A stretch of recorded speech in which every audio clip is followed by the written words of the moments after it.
Greetings, Japan fans. In today's show, we are looking at how to get people to follow us. Yogi Berra, the classic American philosopher, said leading people is easy. It's getting people to follow you that is the hard bit. Hey, we're going to talk about that today.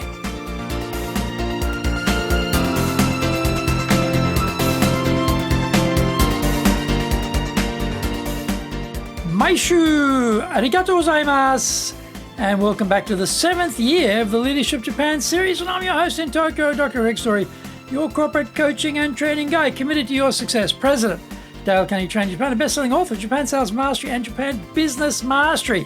We are broadcasting around the world from Minato in the center of Tokyo, the leadership capital of Japan. This podcast brings insights, examples, experience about leading in Japan, and trust me, it is different here. Don't forget to subscribe and share this podcast with your family, friends, and colleagues. We are not being sponsored by Libsyn, but we value your privacy, which is why we have our podcast hosted by Libsyn.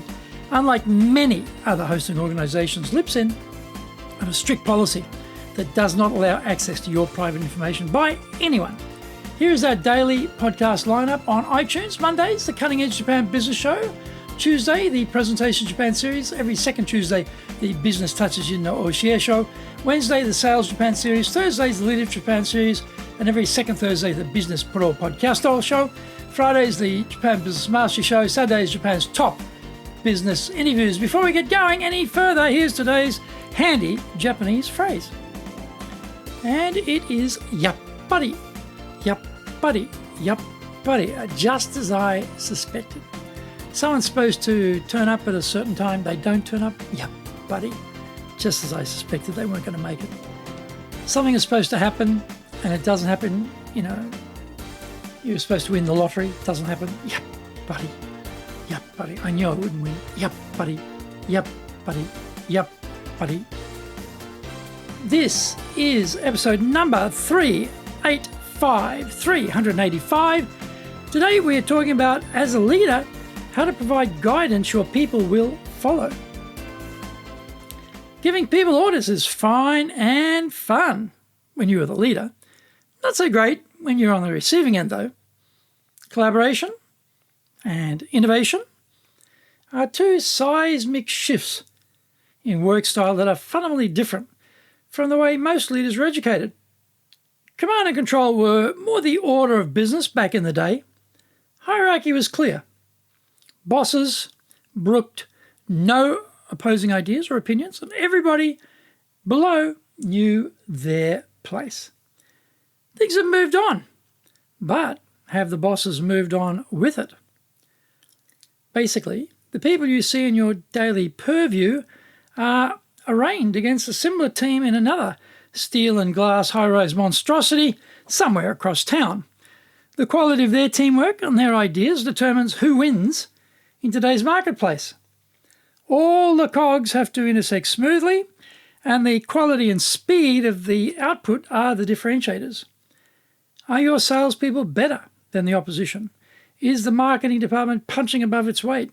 Are your mid-level managers really rocking it? Clarity of purpose, inculcation into the cult of the why, dedication combined with smarts make so much difference when competing with rival organizations. The leaders are what make the difference. They are hiring the people, training them, and promoting them. There are so many deeper aspects to this. Is the culture profound or anemic? Is talent recognized, rewarded, and embraced as a competitive advantage, or are we checking the age and seniority on the straps on the slave galley oars? What is the communication mode? Is this monologue boss city, or are we engaging with a firestorm of vibrant, powerful ideas from below? Is the boss the chief know-it-all, or the orchestra conductor, molding the raw, untrained troops into a stellar team? Communication is at the centerpiece of all of this. When the boss communication is focused on direct orders, on the what and how, all day long, we breed robots. Why don't we push ourselves much higher? and go for motivational leadership where words capture souls and move mountains. The key to this pivot is to dump the old style locker room halftime rousing call for maximum blood and guts in the second half. Today's sports coaches are geniuses of psychology. They know their athletes' temperaments, aspirations, fears, and hot buttons at such an intimate level that it is simply breathtaking. Bosses have to be in the same mold. Knowing each person thoroughly as an individual is the starting point. On top of that is knowing what they are trying to achieve. We become their cagey corner man in the ring, wiping away the blood and helping to focus their dizzy brains through the fog of the daily beatings going on in the marketplace. Find out more when we come back from the break.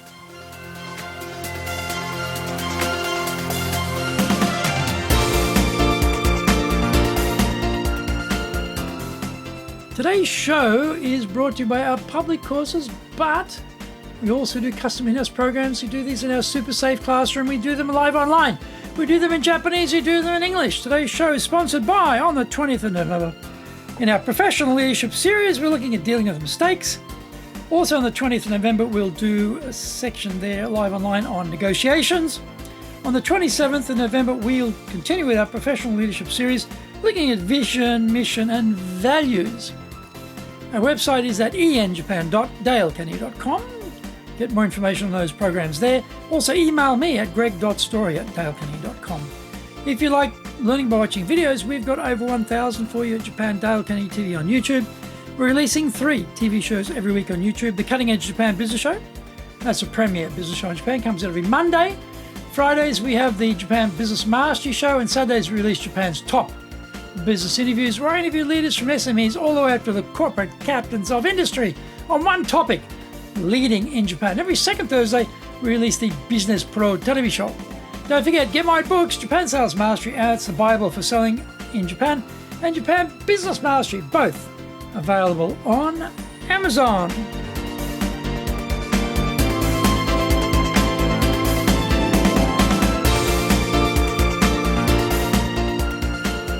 Welcome back.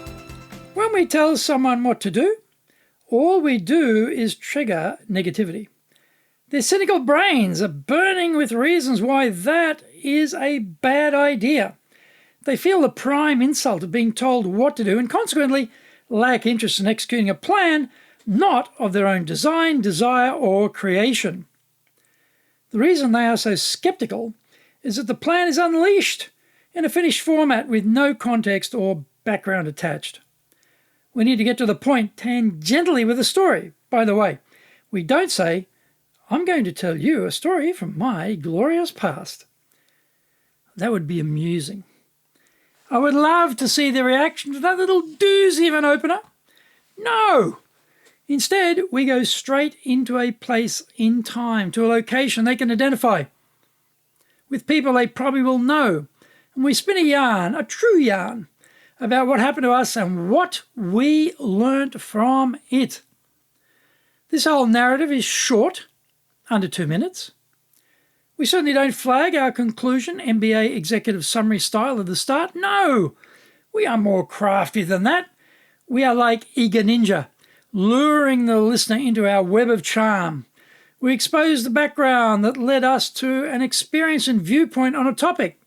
At the very end, we give them the order, the action we want them to take, and then we finish off with the benefit of doing it that way.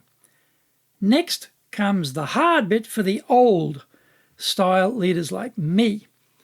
We ask them if they can see a way of taking that idea or method further and bettering it. The old ego can take a battering at this point when they trot out their half-baked and crappy ideas with all the aplomb of tender, ignorant youth. That is why we make an important intervention. We say, get together with others, you select them, and then together think about what I've said and come back to me tomorrow with your best ideas. This momentum breaker is important, otherwise only first phase shallow musings will spill out of their mouths. We've also forced them to collaborate with their peers, giving us a better chance to reap richer alternatives. In the end, they either adopt your suggestion as the best alternative or they adapt and improve on it. Either way, they have been given ownership of the next steps and so are more likely to execute it with commitment and enthusiasm compared to following your lofty commands. This is a different way of leading. It is the methodology needed to match the future of work we are all facing.